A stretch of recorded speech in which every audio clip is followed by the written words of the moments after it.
So the other day, I was in Starbucks talking to one of my friends about her trip to Iceland, and I said, wow, that sounds incredible. I would love to go there one day. Later on, I was mindlessly scrolling through Facebook and came across an ad on my feed from Groupon. It says, Iceland vacation with airfare. So this is not something I've never researched before or even really thought about that day until my conversation with her. So even as a digital marketer, knowing how all of this happens, even I can get creeped out sometimes.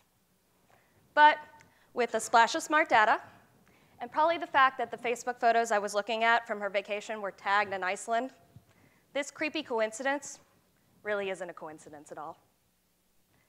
So who else here has been personally victimized by an ad online? Yeah, something you clicked on once and it creeps you around the internet for eternity, appears in your Facebook feed. Here are some tweets that I pulled just by searching #creepymarketing. Hey marketers, please stop sending "so I see you were on the website today" emails. #creepymarketing. Creepy marketing. My dad is in assisted living. Today he received a Christmas basket from the local mortuary. Hey Target, my highly detailed database tells me I have not been proposed to. Why does yours disagree? Congrats, we heard you said yes. Congrats, you heard wrong. So while funny, these are some prime examples of how personalized marketing can go wrong, in a sense that it's probably a little TMI for your local Target to know, or just plain wrong, like congrats on your engagement. So research shows that 94% of marketers believe that personalization is critical to their current and future success. And 2/3 of consumers prefer to buy from brands who deliver relevant ads and customized shopping experiences. However, 92% of US internet users are expressing concerns about their online privacy data. So what does that mean? It means that marketers are walking a very thin line between delivering individualized experiences and not invading the privacy of those users. And consumers are wondering, how much information and data is out there about me, and how is it being used?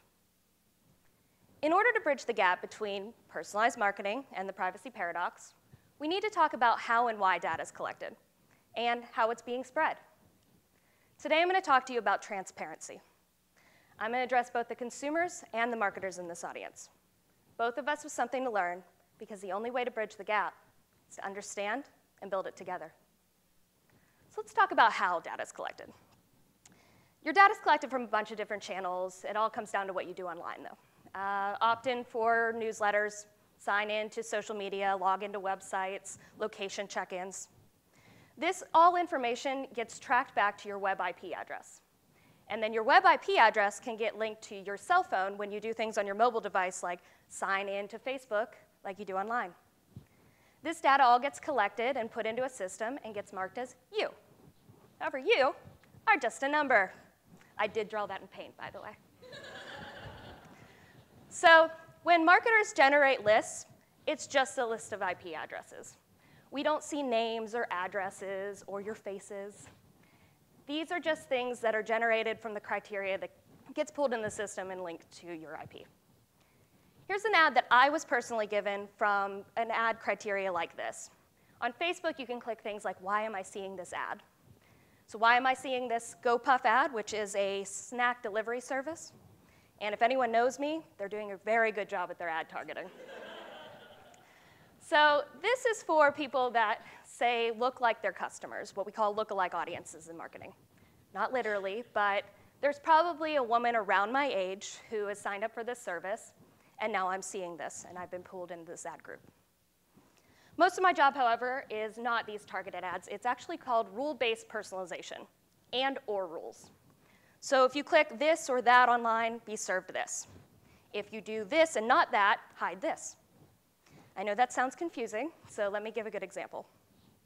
You're on your favorite online shopping site, and you're looking for blue dresses.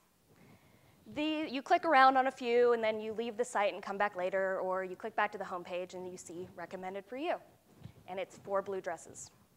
These are things that are just generated in real time on the website based on things that you're doing. So we can continue down the path of all the technicalities of how data is collected, but I really want to concentrate on how it's used and why. So let's talk about the why. First reason's obvious. Makes money. As marketers, we want the cool ideas and the flashy campaigns. Sure. When it comes down to it, the best marketing campaigns are the ones that show ROI, and personalization does just that. The second reason, and arguably more important reason, is that we do want to give you the better user experiences. And that means the most relevant path for why you're visiting the site. But what started as cool, customized journeys have actually started to raise some red flags with consumers, started to creep people out. And it doesn't just come down to customer expectations. It comes down to our expectations. We live in a world where we demand that brands understand and cater to what we want, but at the same time, we demand transparency of how exactly that's being done. It is my job and the job of others like me in the digital marketing field to do just that. Easy, right? 73% of consumers prefer to do business with people who use personal experiences for their shopping experiences. 49% said that they have purchased something they did not initially intend to buy due to personalization. 40% said that they have purchased something more expensive than they initially intended to buy. Here's some relatable ones. 60% of Netflix movies come from recommended for you. And 35% of Amazon sales come from that products you might like section. 34% of that might be personally from my account.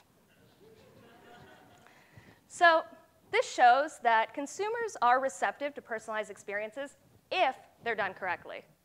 So marketers see these statistics and they see a gap that needs filled, but when they begin to fill that gap, there's pushback. And why? Well, it got creepy and it got sloppy.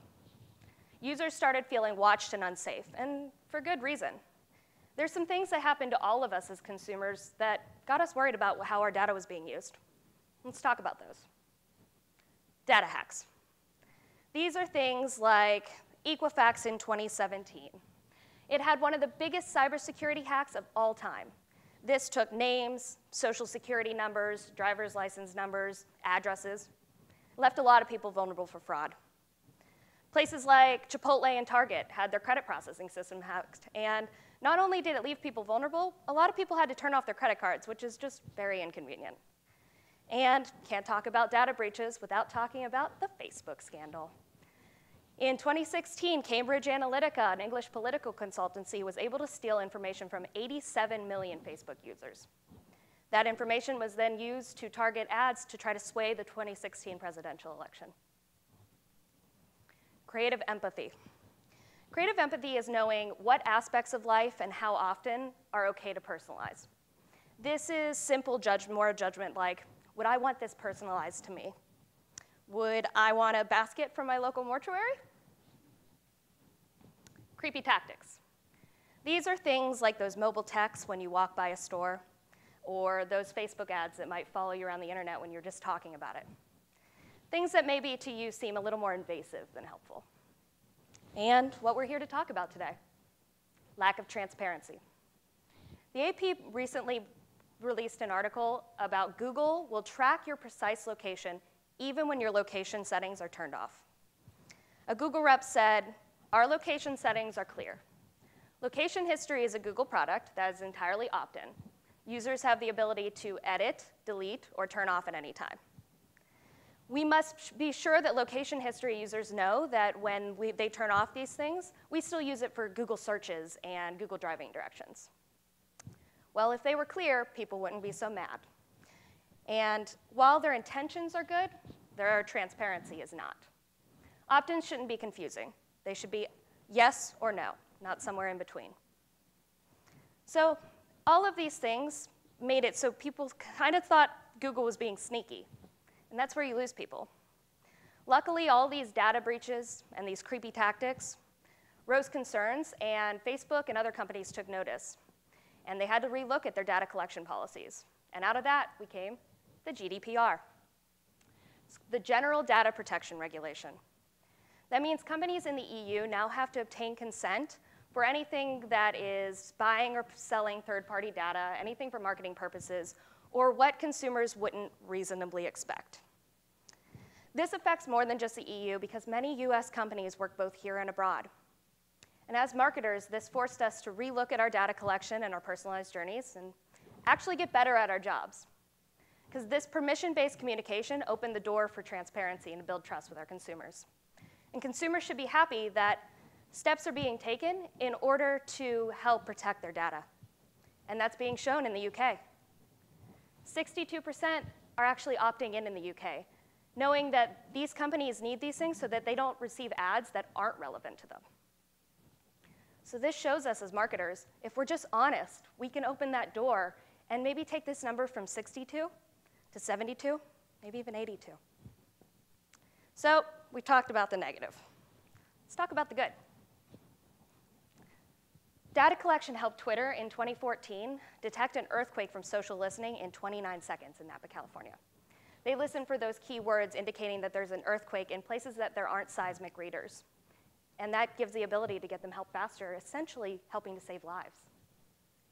Amazon. Now, we've talked about the fact that 35% of their sales come from cross-selling. And it's because they are the best at the personalization game. Their recommendations are on point. You don't know what to get your mother for Mother's Day. Amazon does. Don't know what games you need for that new console? Amazon does. Don't know where you want to eat for dinner tonight? Amazon does. The Great Daffodil Appeal. This is a charity that helps the terminally ill and their families. They use geolocation and those lookalike audiences, like we talked about earlier, to target people who look like the people that had already signed up to donate and volunteer, and put social ads and email campaigns with personalized maps for the nearest collection location.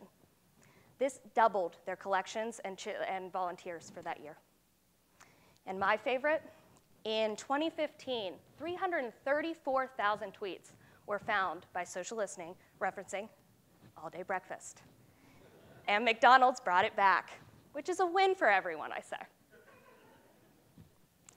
So consumers, data isn't something to be so scared about. Marketers aren't listening in on your phone calls or peeking through your camera screens. We leave that to the Russians. But we all need to be aware of just how our data is spread.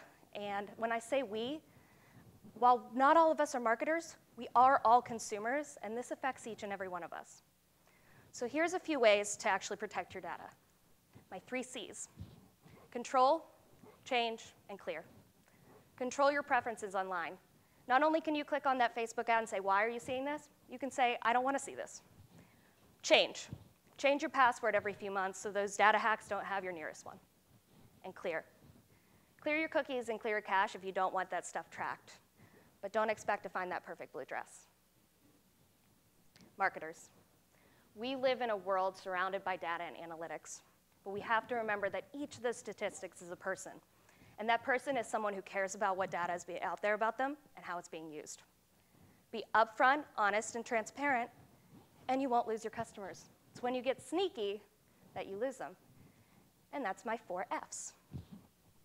Fear, fatigue, false, and foregoing. Fear. Scaring consumers away with your creepy tactics. Fatigue. That same internet ad following you around. False. Having wrong information and data altogether. Congrats on your engagement. And foregoing. It's not being transparent of how it's being used. So next time that you're in Starbucks and maybe you see, come visit Iceland, you'll know that it's not Big Brother. Just some smart data and maybe some marketing managers knowing where you want a vacation before you do. Together, we can let data collection be a part of the world without lines being crossed or causing a rift between marketers and consumers. And we're trying in this day and age to find out where those lines lie. So let's draw them together and build that bridge. Thank you.